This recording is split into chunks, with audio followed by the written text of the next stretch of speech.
Hello students, तो आज एक बार फिर से आपका अजय इंग्लिश क्लासेस में पुनः स्वागत है। तो स्टूडेंट्स, हमारा जो टॉपिक चल रहा था वो इन्फिनिटिव चल रहा था और पिछले वीडियो में हमने इन्फिनिटिव पढ़ाया, इन्फिनिटिव के प्रकार आपको बताए। सिंपल इन्फिनिटिव क्या होता है, जीरेंडियल इन्फिनिटिव क्या होता है, प्रेजेंट इन्फिनिटिव क्या होता है, परफेक्ट इन्फिनिटिव क्या होता है, उसका पैसिव इन्फिनिटिव क्या होता है, सारी जानकारी मैंने आपको पिछले वाले वीडियो पे दी थी। एग्जाम्पल भी मैंने कुछ पिछले वीडियो में डाले थे, लेकिन चूंकि ट्रांसलेशन आपको सीखना है तो उसके हिसाब से हमने बहुत सारे सेंटेंस आपको नहीं बताए थे। आज हम आपके लिए सेंटेंस लेकर आए हैं, आप देख रहे हैं ये, इनको अभी हम ट्रांसलेशन करके बताएंगे। तो इसमें इन्फिनिटिव का मतलब हमारा था टू प्लस वर्ब की फर्स्ट फॉर्म, ये हमने पिछले वीडियो में बताया था। इसका मैंने पैसिव फॉर्म भी बताया था, मैंने इसका परफेक्ट इन्फिनिटिव बताया था, परफेक्ट इन्फिनिटिव का पैसिव फॉर्म भी मैंने बताया आपको। साथ ही दूसरा हमने एक टॉपिक उसी में जोड़ा था बेयर इन्फिनिटिव का, वो भी मैंने बताया था। और इसके साथ ही थोड़ा सा हमने ये बताया था कि कुछ ऐसी सिचुएशन होती है स्टूडेंट जब सेंटेंस में हमारा इन्फिनिटिव छिपा होता है, यानी बेयर इन्फिनिटिव क्या है। क्योंकि हमने यहाँ पे जो सेंटेंस लिखे हैं स्टूडेंट, ये सारे फुल इन्फिनिटिव के एग्जाम्पल हैं, यानी इन्फिनिटिव जिस पे आपको टू लगाना होता है वहाँ पे टू दिखता है। कुछ ऐसे सेंटेंस होते हैं, कुछ ऐसी वर्ब होती हैं जिनके साथ आपको इन्फिनिटिव होता है बट आप लगा नहीं सकते, टू शो नहीं कर सकते वहाँ पे। वो कौन से ऐसी वर्ब आती हैं जब ऐसा हमें करना पड़ता है, तो देखेंगे स्टूडेंट। जैसे verb I see, watch, let, behold है, मेक है, इट्सेट्रा। इसी तरह की जो वर्ब आई हैं, जब इनका प्रयोग मेन वर्ब के रूप में सेंटेंस पे स्टूडेंट हो जाता है तो हमें बेयर इन्फिनिटिव का प्रयोग कराना पड़ता है। फॉर एग्जाम्पल अगर लिख दें हम, एग्जाम्पल अगर देख लें इसका, तो सेंटेंस लिख दें आई सा हिम गो। ये जो आई सा हिम गो है स्टूडेंट, यहां पे हम लोग टू गो नहीं लिख सकते। जैसे दूसरा एग्जाम्पल लिख दें सी लेट मी रीड। आप देख लीजिए, सी लेट मी टू रीड नहीं लिख सकते। इसका स्टूडेंट मतलब है कि उसने मुझे पढ़ने दिया। और जो आई सा हिम गो का स्टूडेंट जो मीन्स था, उसका मीन्स था मैंने उसे जाते हुए देखा। यानी जो ये गो आया है, जो ये रीड यहां पे आया है स्टूडेंट, इसी को हम लोग बेयर इन्फिनिटिव बोलते हैं। क्योंकि फुल इन्फिनिटिव तो आप समझ चुके थे, बेयर इन्फिनिटिव नहीं समझ पा रहे थे कि बेयर इन्फिनिटिव क्या है। हालांकि मैंने वहां पे बताने का प्रयास किया था कि जिनमें टू नहीं दिखता है, लेकिन आप ये कैसे जान पाएंगे, इसीलिए मैंने आज एग्जाम्पल दिए। एक सेंटेंस मेक का दिखाई दे रहे हैं। अगर थर्ड सेंटेंस देखें और ये लिख दें सरला मेड हिम, और यहां पे लिख दें रन। अगर इसकी आप हिंदी देखेंगे स्टूडेंट, तो इसका अर्थ है सरला ने उसे दौड़ाया। अब देखो, रन के पहले आप टू नहीं लगा सकते, क्योंकि सिंटैक्स में स्टूडेंट सेंटेंस जब आता है इनकरेक्ट आता तो यहां पे टू लगा होता, यहां पे टू लगा होता, यहां पे टू लगा होता। आप करते क्या, टू हटा देते, और जैसे ही आप टू हटा देते स्टूडेंट, तो आपका सेंटेंस क्या हो जाता, राइट हो जाता। हालांकि सिंटैक्स रूल अभी हम नहीं पढ़ा रहे, इसलिए बहुत ज्यादा चर्चा नहीं करेंगे, क्योंकि अगर सिंटैक्स में आ जाएंगे तो बहुत सारी वर्ब आएंगी वहां पे, फिर वो पूरे रूल्स मुझे बताने पड़ेंगे। तो वो भी टॉपिक, चूंकि सिंटैक्स भी आपको पढ़ाया जाएगा, सारा कोर्स आपको कराया जाएगा, आप जानते हैं। तो ये जो हमने तीन सेंटेंस फॉर एग्जाम्पल स्टूडेंट आपको बताए, ये बेयर इन्फिनिटिव के यूज हमने बताए जिनमें टू दिखता नहीं है। सेंटेंस तीसरा मोस्ट इंपॉर्टेंट इसलिए स्टूडेंट है कि अगर इसका पैसिव वॉइस आ जाएगा, मान लीजिए सेंटेंस एक्टिव वॉइस है और आपसे कह दिया इसका पैसिव आप बना दीजिए, तो जब स्टूडेंट इसका पैसिव वॉइस आपको बनाना पड़ेगा ना, तो वहां पे आपको टू लगाना पड़ेगा। यानी अगर इससे लगा देते आप पैसिव बना देते तो आप हिम को इधर लाते तो क्या लिखना पड़ता स्टूडेंट, ही। पास्ट में था तो वाज लगाना पड़ता, फिर ये मेन वर्ब मेड क्योंकि ये भी थर्ड फॉर्म होती है, सेकेंड और थर्ड इक्वल है। तो क्या हो गया, सी वाज मेड। अब आप रन नहीं लिख सकते थे, फिर आपको स्टूडेंट टू रन लिखना पड़ता और फिर जाके बाई सरला करना पड़ता। ये इसका पैसिव वॉइस हो जाता। पैसिव वॉइस हमने इसलिए बता दिया, मान लीजिए अगर आ जाएगा इसका एक्टिव सेंटेंस और एक्टिव टू पैसिव आ जाएगा तो हो सकता है आपके लिए समस्या ना हो, इसलिए मैंने पैसिव बताने का प्रयास किया है।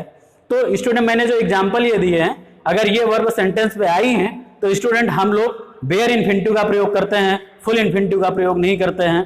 फिर इन्फिनिटिव की हिंदी आप जानते हैं, ना नीने होता है, क्रिया के अंत में ना नीने निकलता है, और जिनके साथ ना नीने लगा होता है जिन क्रियाओं में, उन्हीं के आगे हम लोग टू लगाते हैं, या फिर बेयर इन्फिनिटिव आता है तो वहां पे टू नहीं लगाते हैं।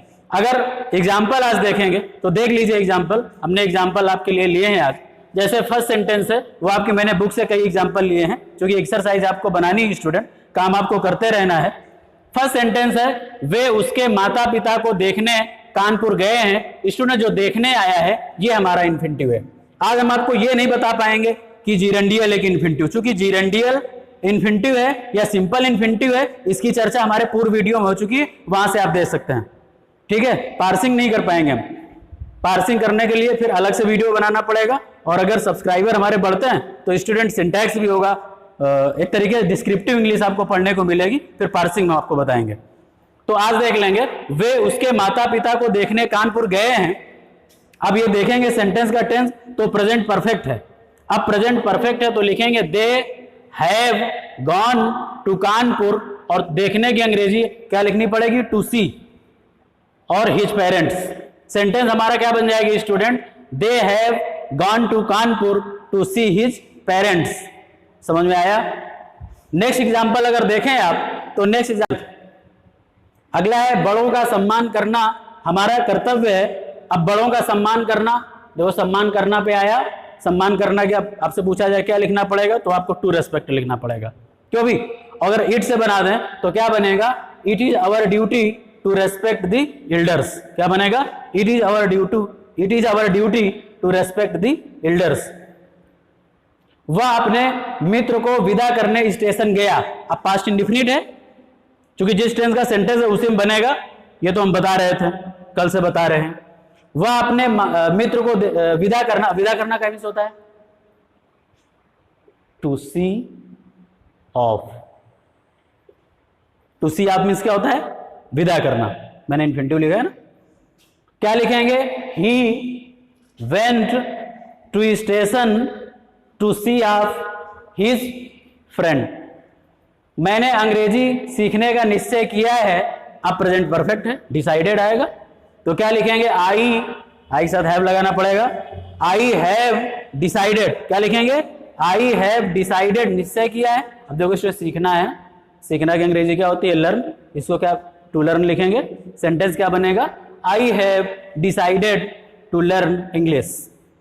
मैंने उसे मीटिंग में आने का निमंत्रण दिया था। अब देखें पास्ट परफेक्ट में हैड लगा देंगे, क्या लिख दें, आई हैड इनवाइटेड। क्या लिखेंगे, आई हैड इनवाइटेड, आने का, तो आने के लिए टू कम लिखना पड़ेगा। अब तो बात समझ में आ रही ना। I had invited to come, I had invited him, क्योंकि उसे आया है स्टूडेंट, उन्हें देख लेंगे। ऑब्जेक्ट आपने अभी लगाया तो क्या लिखेंगे, I had invited him to come to the meeting. बात समझ में आई। आई हैड इनवाइटेड हिम, भाई किसे, तो उसे, तो ऑब्जेक्ट तो रखेंगे ना। इनवाइटेड के बाद आप हिम लिखेंगे, to come to the meeting. वह उसके आने का इंतजार कर रहा है। अब देखो प्रेजेंट कंटिन्यूअस है, वेटिंग आएगा ना, तो क्या लिखेंगे, he is waiting for him. उसके आने कर रहा है तो वेटिंग के बाद क्या लिखना पड़ेगा, फॉर हिम। वेट के साथ फॉर प्रीपोजिशन आता है, फिक्स्ड प्रीपोजिशन है, आप जानते हैं। सेंटेंस क्या बनेगा, he is waiting for him to come. Infinitive बचा ना केवल, उसके लिए अंग्रेजी क्या लिखेंगे, टू कम। हमें जीतने की उम्मीद है। अगर इसका आप ट्रांसलेशन करेंगे तो क्या लिखेंगे, वी होप टू विन। क्या लिखेंगे, वी होप टू विन। उसने मुझे अंदर जाने की अनुमति दी, पास्ट इंडेफिनिट, अलाउड। क्या बनेगा, ही अलाउड, ऑब्जेक्ट मी। अलाउड के बाद क्या आ जाएगा स्टूडेंट, मी। क्या लिखेंगे, ही अलाउड मी, जाने की, टू गो। अंदर, इन, इन मीन्स क्या होता है अंदर, क्या बन जाएगा, ही अलाउड मी टू गो इन।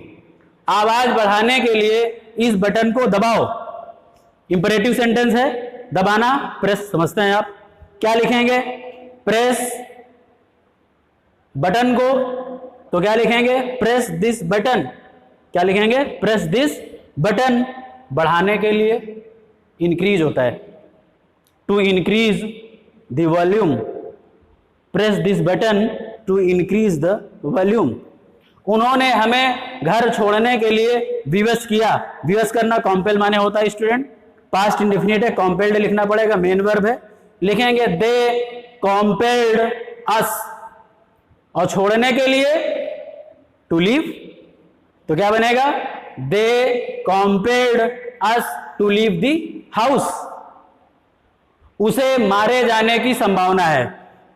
आप देख लें सेंटेंस थोड़ा, ये जो सेंटेंस स्टूडेंट आया है, उसे मारे जाने की संभावना है, ये जो मारे जाने की आया है ना, ये हमने पैसिव इन्फिनिटिव बताया था ना आपको, क्यों भाई, कल हमने पिछले वाले वीडियो में बताया कि अगर आप इसका पैसिव इन्फिनिटिव लिखेंगे तो स्टूडेंट आपको लिखना पड़ेगा to be plus V3, I mean third form.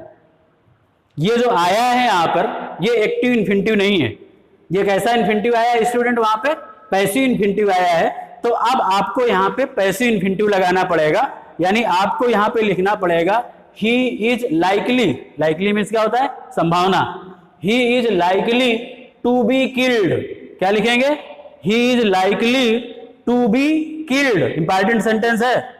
13 मैंने जो सेंटेंस लिया है, उसे मारे जा चुके होने की संभावना है। स्टूडेंट हमने परफेक्ट इन्फिनिटिव बताया था, परफेक्ट इन्फिनिटिव हमने बताया, तो हमने बताया जो परफेक्ट इन्फिनिटिव होता है वो होता है टू हैव वर्ब की थर्ड फॉर्म, लेकिन जो उसका पैसिव इन्फिनिटिव होता है वहां पे क्या लिखते हैं, to have been plus verb की थर्ड फॉर्म। स्टूडेंट यहां पे जो सिचुएशन आई है, उसे मारे जा चुके होने की संभावना है, तो किसी के द्वारा मारा गया होगा उसे, तो यहां पर एक्टिव इन्फिनिटिव नहीं है, यहां पर परफेक्ट इन्फिनिटिव तो है, या ऊपर वाले में प्रेजेंट इन्फिनिटिव था, प्रेजेंट इन्फिनिटिव था बट प्रेजेंट का पैसिव इन्फिनिटिव था, नीचे वाले में परफेक्ट इन्फिनिटिव है बट परफेक्ट का पैसिव इन्फिनिटिव है। आप समझ लें इस बात को, तो यहां पे जो लगेगा हमारा वो टू हैव बीन वर्ब की थर्ड फॉर्म लगेगा, यानी सेंटेंस बनेगा he is likely, he is likely to have been killed, to have been killed. और लास्ट सेंटेंस देख लें, इस कमरे को सजाए जाने की जरूरत है। स्टूडेंट इसमें भी पैसिव इन्फिनिटिव आया है, प्रेजेंट का पैसिव आया है, किसका आया है, देखो जो परफेक्ट का होता है वहां पे कंप्लीट हो जाता है ना, जैसे ऊपर वाले से पता चल रहा है, इस कमरे को सजाए जाने की जरूरत है। अगर इसका आपसे कह दिया अनुवाद करो तो आपको क्या लिखना पड़ेगा, दिस रूम, क्या लिखेंगे, दिस रूम, फिर लिखेंगे नीड्स, नीड्स माने जरूरत है, सजाए जाने की तो टू बी, फिर क्या लिखना पड़ेगा, डेकोरेटेड, क्या लिखेंगे, डेकोरेटेड। सेंटेंस बन गया, this room needs to be decorated. तो हमने स्टूडेंट आपको दिखाया, आपको हमने एक्टिव इन्फिनिटिव बताया, एग्जाम्पल दिए, मैंने आपको पैसिव इन्फिनिटिव के भी एग्जाम्पल दिए, प्रेजेंट इन्फिनिटिव मैंने बताया आपको, परफेक्ट इन्फिनिटिव बताया। पिछला वीडियो जो हमने आपके पास भेजा, आपके पास है, अवेलेबल है, उसको आप देख सकते हैं, कई बार देख सकते हैं, उसमें मैंने पूरा इन्फिनिटिव के बारे में बता दिया कि क्या है इन्फिनिटिव, काम कैसे करता है, प्रकार कितने हैं। तो हमारी जो चर्चा है स्टूडेंट वो पूर्व में पूरी हो चुकी है। वीडियो यदि आपको समझ में आया है तो लाइक करें, शेयर करें और सब्सक्राइब करें। Thank you.